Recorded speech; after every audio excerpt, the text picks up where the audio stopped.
Salut, bienvenue sur ma chaîne. Je suis Martial. Actuellement, je suis en train de faire ma première vidéo.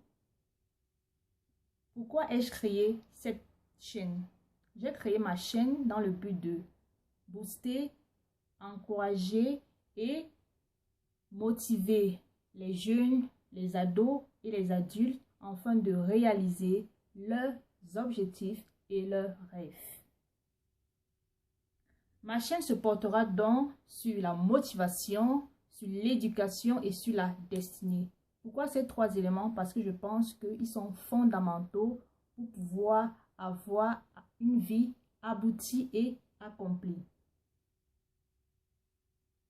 Sans plus tarder, je vais entrer dans le but du sujet. Vous avez vu le titre de ma vidéo. Le titre de ma vidéo s'intitule « Soyez humble et serviable ». Beaucoup d'ados aujourd'hui vivent avec leurs parents mais ne sont pas serviables. Et à cause de cela, ils passent à côté de beaucoup d'opportunités et de beaucoup de choses.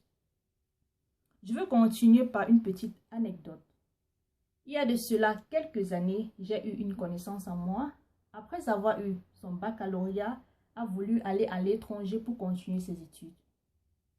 Cependant, il a eu à déposer les dossiers, mais cela n'a pas fonctionné comme il le souhaitait.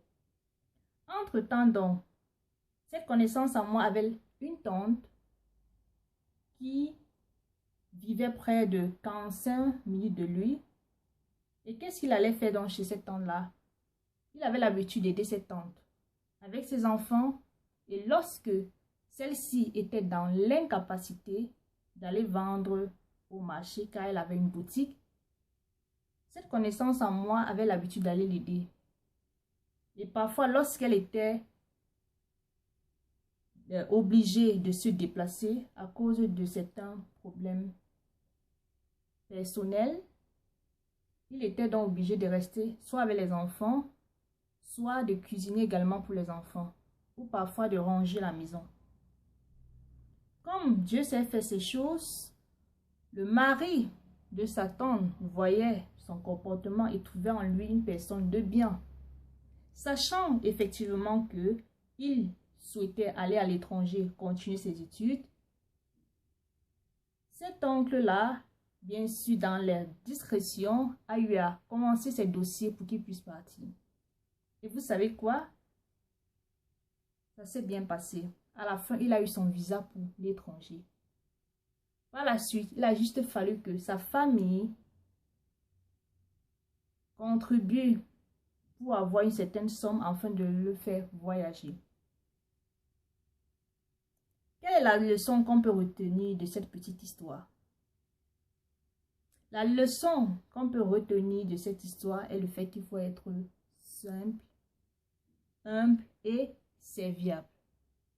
Je vous ai parlé, la connaissance dont je parle, c'est un garçon, ce n'est pas une fille. Vous voyez, beaucoup de personnes pensent que ce n'est que des filles ou des femmes qui peuvent faire ci ou ça. Mais ce jeune homme n'a pas regardé au fait qu'il était un garçon, non. Parfois, il se retrouvait en train d'aller à la cuisine, en train de ranger la maison de sa tante. Il n'était pas obligé de le faire, mais il le faisait. Est-ce qu'en faisant tout ce qu'il faisait, est-ce qu'il savait que son oncle allait faire ses dossiers pour qu'il aille à l'étranger? Non, il ne le savait pas. Raison pour laquelle, quand on parle d'être serviable, ça ne veut pas forcément dire que lorsque tu le fais, tu dois attendre quelque chose en retour. Laissez-moi vous dire que si vous aidez peut-être les gens et vous attendez à ce que il y aura un retour, détrompez-vous. Parce que ça peut arriver que vous le fassiez, vous n'obteniez rien. Il faut le faire tout naturellement et Dieu se chargera du reste. Bon, comme pour dire quoi? Beaucoup d'enfants vivent avec leurs parents, mais ne leur donnent pas de coup de main. Parfois, pour eux, ils pensent que, surtout les ados, parfois même de grandes personnes, ils pensent que ce sont leurs parents qui doivent faire tout pour eux. C'est-à-dire ranger leur chambre, ranger les habits, laver leurs habits, cuisiner même en plus de cela. en fait. Et ce n'est pas normal. Je pense que les ados d'aujourd'hui, les jeunes, doivent parfois donner des coups de main à leurs parents. Même s'ils ne vivent pas avec leurs parents, probablement ils vivront avec certaines personnes, en fait, que ce soit, même si ce soit des étrangers, c'est pas grave. Ils doivent quand même le faire. C'est important. Il y a aussi une catégorie de personnes qui vivent avec les parents et ce sont les parents eux-mêmes qui refusent à ce que leurs enfants leur viennent en aide. Ils refusent. Soit disant pour certains, ils ont une domestique et pensent que comme ils ont une domestique, les enfants ne doivent plus rien faire. Ce n'est pas une bonne chose parce que vous amenez l'enfant à être paresseux. Est-ce que vous savez de quoi demain est faite? Non, moi je ne sais pas aussi. Ça peut arriver qu'après avoir accouché vos enfants, peut-être 2, 5 ans, 10 ans après, vous êtes censé quitter le pays sans votre enfant. Ou ça peut arriver que cet enfant-là doit quitter le pays pour aller dans un autre pays. Ou ça peut arriver qu'il doit quitter la ville pour aller ailleurs, vivre chez une autre personne. Ou ça peut aussi arriver que vous quittez cette terre des vivants en fait. Parce qu'on ne sait pas de quoi demain est fait. Est-ce que après avoir quitté ce pays ou cet endroit ou avoir quitté ce monde, est-ce que vous savez ce qui va se passer par la suite avec votre enfant? Non, vous ne le savez pas. Est-ce que vous allez peut-être vous dire, oui, j'ai laissé mon enfant, mes enfants entre les mains de ma famille ou de mes amis, oui. Mais qui vous dit que cette personne à qui vous avez laissé votre enfant s'occupera bien de votre enfant? Ça peut arriver que ce ne soit pas le cas. Donc vraiment, chers parents, je vous prie vraiment de revoir encore l'éducation de vos enfants. Il est nécessaire de bâtir une certaine éducation dès la base. C'est-à-dire, il a été démontré que à partir de 0 jusqu'à 7 ans, c'est en ce moment que l'enfant est le plus souvent attaché à ses parents. Et dès lors, les parents doivent profiter pour pouvoir avoir de bonnes bases avec leurs enfants. Ils doivent les inculquer, cependant, certaines valeurs en fait. Comme par exemple le respect, ce qu'ils doivent faire, ce qu'ils ne doivent pas faire, le fait d'être humble, le fait de respecter en fait les gens. Et de les faire comprendre que ça soit une grande personne, que ça soit une petite personne, le respect doit s'installer. Ça veut dire ça doit être vice-versa.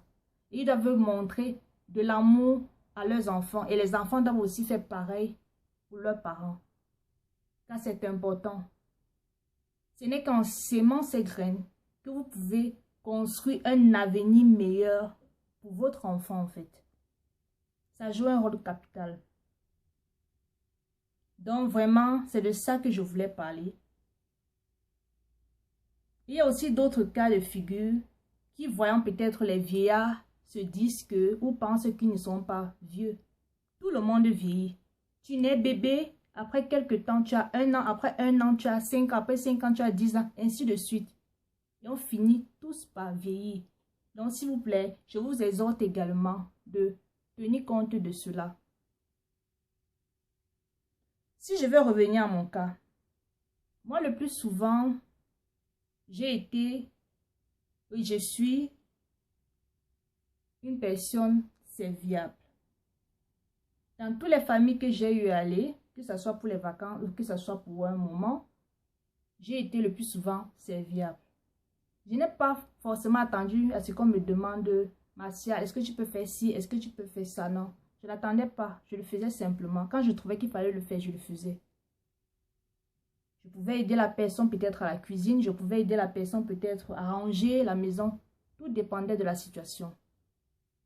Et vous savez ce qui se passait par la suite? Après être parti, il y avait toujours des bons rapports me concernant. Et franchement, ça joue un rôle capital parce que vous ne savez pas ce qui peut se passer. Juste peut-être à travers votre comportement, un bon comportement que vous avez pu afficher, vous pouvez recevoir quelque chose auquel même vous ne vous attendez pas. Donc vraiment, je vous prie de revoir votre comportement, que les parents aussi prennent le temps d'inculquer une certaine valeur à leurs enfants et que les enfants puissent également respecter leurs parents.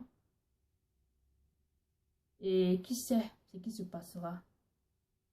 J'arrive à la fin de ma vidéo et je voulais surtout finir par une petite question. Imaginez-vous une maman ayant deux enfants, l'enfant A et l'enfant B. La maman demande à l'enfant A d'aller, et également à l'enfant B d'aller lui acheter du pain. L'enfant A boude et décide de ne pas y aller. Il dit carrément qu'il n'ira pas. Il n'a pas envie. Et l'enfant B dit carrément qu'il ira, mais par la suite, il ne part pas. L'enfant A, ayant réfléchi, décide d'y aller. Selon vous, qui trouvera faveur aux yeux de son parent en ce moment?